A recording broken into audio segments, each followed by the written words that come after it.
حضرت موسیٰ علیہ السلام سے ایک غریب آدمی نے درخواست کی کہ آپ کلیم اللہ ہیں، اللہ تعالیٰ سے دعا کریں کہ وہ میرا رزق بڑھا دے، مجھے کئی دن فاقے ہو جاتے ہیں۔ حضرت موسیٰ علیہ السلام نے بارگاہ خداوندی میں اس کی درخواست پیش کی تو بتایا گیا کہ اس آدمی کی قسمت میں قلیل روزی ہے، اس لیے ہمارے ہاں سے تھوڑا تھوڑا کر کے اسے روز دیا جاتا ہے تاکہ آخر تک ملتا رہے۔ اس شخص کو جب یہ بات معلوم ہوئی تو اس نے درخواست کی کہ آپ اللہ تعالیٰ سے سفارش کر کے میری قسمت کا سارا رزق مجھے ایک ہی بار دلوا دیں۔ اللہ تعالیٰ نے حضرت موسیٰ علیہ السلام کی دعا قبول کی اور اس غریب شخص کو تمام زندگی کا رزق ایک ہی بار میں مل گیا۔ اس شخص نے فوراً لنگر خانہ کھول دیا اور اعلان کر دیا کہ جس شخص کے کھانے کا انتظام نہ ہو وہ ہمارے ہاں لنگر خانے سے پیٹ بھر کر کھانا کھا سکتا ہے۔ حضرت موسیٰ علیہ السلام کو اس کی اس حرکت پر تعجب ہوا۔ انہوں نے اسے سمجھانے کی کوشش کی لیکن جب وہ نہ مانا تو مایوس ہو کر چلے گئے۔ ایک ہفتے بعد ان کا ادھر سے گزر ہوا تو دیکھا کہ لنگر خانہ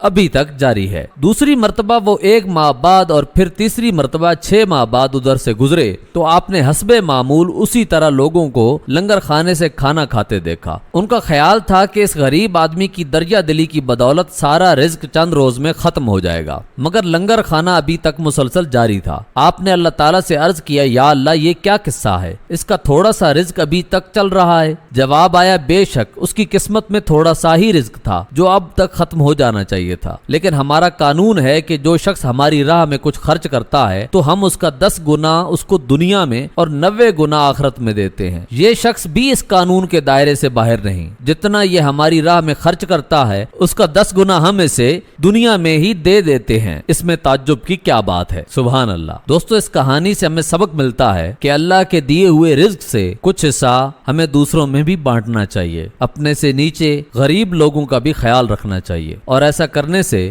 رزق میں کوئی کمی واقع نہیں ہوتی بلکہ رزق بڑھتا ہے، اس میں برکت پیدا ہوتی ہے۔ اللہ تعالی ہمیں عمل کرنے کی توفیق عطا فرمائے۔ اصلاح کے لیے اس ویڈیو کو دوسروں کے ساتھ شیئر کیجیے گا، اپنا خیال رکھیے گا۔ اللہ نگہبان۔